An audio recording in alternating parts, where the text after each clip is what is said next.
नमस्कार दोस्तों, स्वागत है आपका super hit Sumit YouTube channel में। आज मैं आप लोगों के लिए एक लव स्टोरी लाया हूं।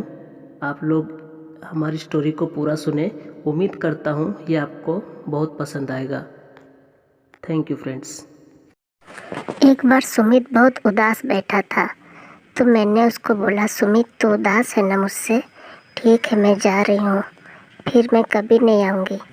तो सुमित मेरा हाथ पकड़ा और मुझे बोला, उदास हूँ तुझसे पर नाराज नहीं, दिल में हूँ तेरे पर तेरे पास नहीं। झूठ कहूँ तो सब कुछ है मेरे पास, झूठ कहूँ तो सब कुछ है मेरे पास, सच कहूँ तो तेरे सिवा कोई खास नहीं। जानते हो, एक बार सुमित अचानक मेरे पास आया और मेरे बाल कस के पकड़ लिया और मैंने सुमित से पूछा कि सुमित आखिर बात क्या है, बताओ ना।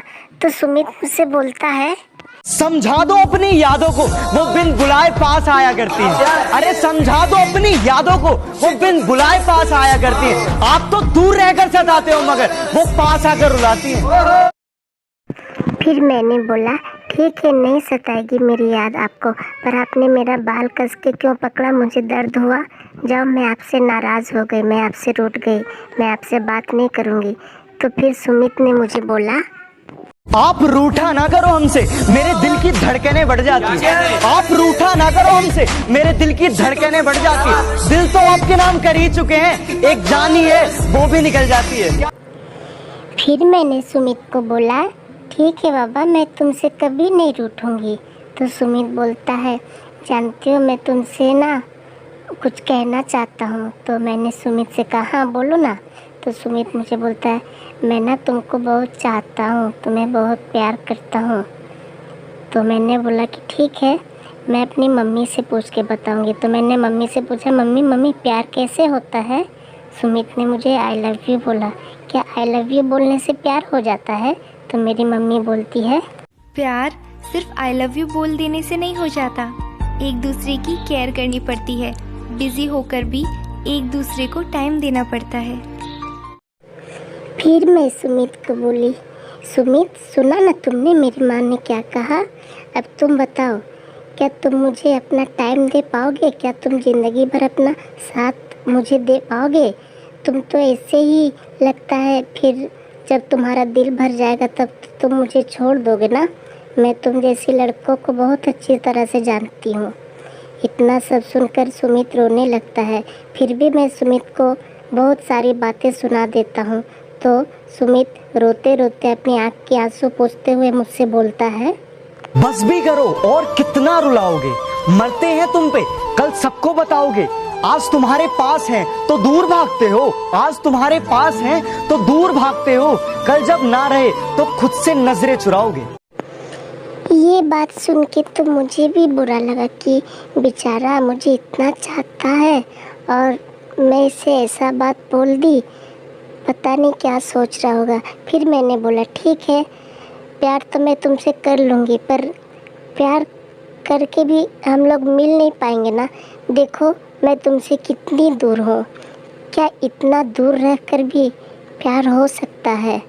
हमारे प्यार के बीच में हमारी दूरी आ जाएगी ना। तो सुमित मुझे बोला, दूरियां बहुत है, पर इतना समझ लो कि पास रहकर ही कोई रिश्ता खास नहीं होता।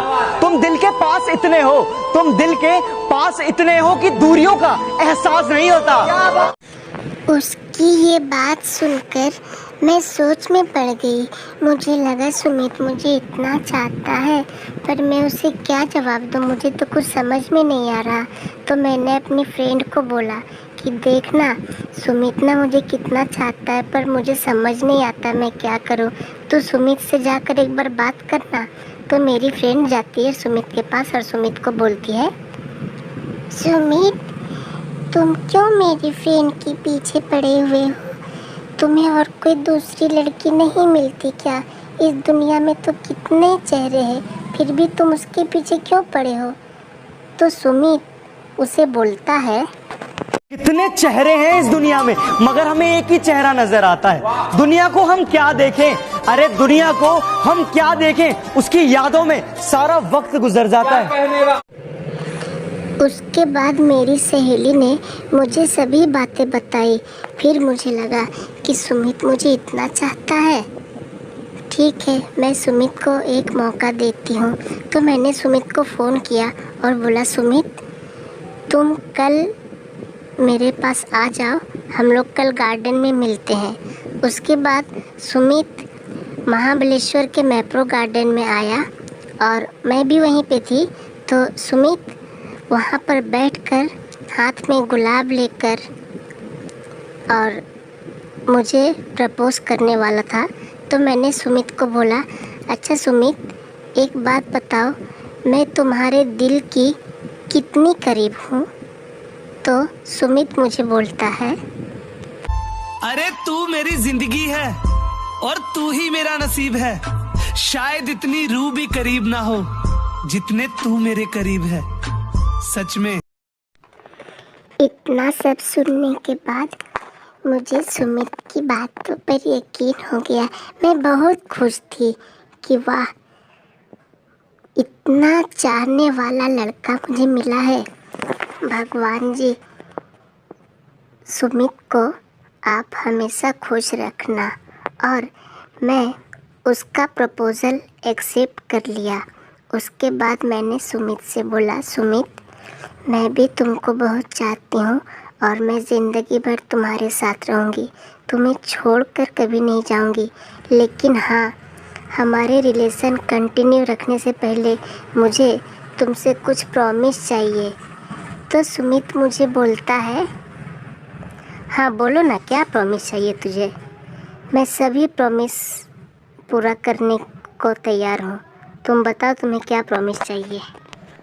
फिर मैं सुमित को बोली, मुझे तुमसे ये प्रॉमिस चाहिए कि तुम मुझे सिर्फ तब तक प्यार करोगे जब तक तुमसे हो पाएगा, और अगर कभी तुम मुझे छोड़ के जाना चाहो तो सिर्फ इसलिए नहीं रुकोगे कि मुझे बुरा लगेगा। और जिस दिन तुम्हें किसी और से प्यार हो गया उसे तुम सबसे पहले आके मुझे बताओगे। ये सब बात सुनकर सुमित ने मुझे बोला, अरे नहीं नहीं जान, तुम ऐसा सोच भी कैसे सकती हो? मैं ना तुम्हें छोड़कर कभी नहीं जाऊंगा और हमेशा तुम्हारे साथ रहूंगा। ज़िंदगी भर चाहे कुछ भी हो जाए, मैं तुम्हारा साथ कभी नहीं छोड़ूंगा। उसके बाद हम दोनों एक दूसरे को गले लगाया और फिर वहाँ से खुशी खुशी चले आए। अब बस भगवान से यही दुआ है कि हमारी जोड़ी सलामत रहे और कभी किसी की नज़र ना लगे। नमस्कार दोस्तों, मैं सुमित सोनी। तो आप सबको हमारा ये वीडियो कैसा लगा, आप सब हमें ज़रूर बताइएगा। और अगर आपको हमारी ये स्टोरी पसंद आई तो अपने दोस्तों के साथ शेयर कीजिएगा, वीडियोस को लाइक कीजिएगा। और भगवान के आशीर्वाद से हम लोग बहुत अच्छे हैं। आप लोग भी अपना ख्याल रखना और हमारी स्टोरी को दिल से सुनना। आप सभी को बहुत बहुत धन्यवाद। Thank you friends, thank you very much. और लास्ट में एक दुआ मेरी चाहने वाली से मैं करना चाहता हूँ। तुम्हारे आने से मेरी वीरान जिंदगी में सवेरा हो जाए। खुदा करे कि 2020 में तू हमेशा के लिए मेरा हो जाए।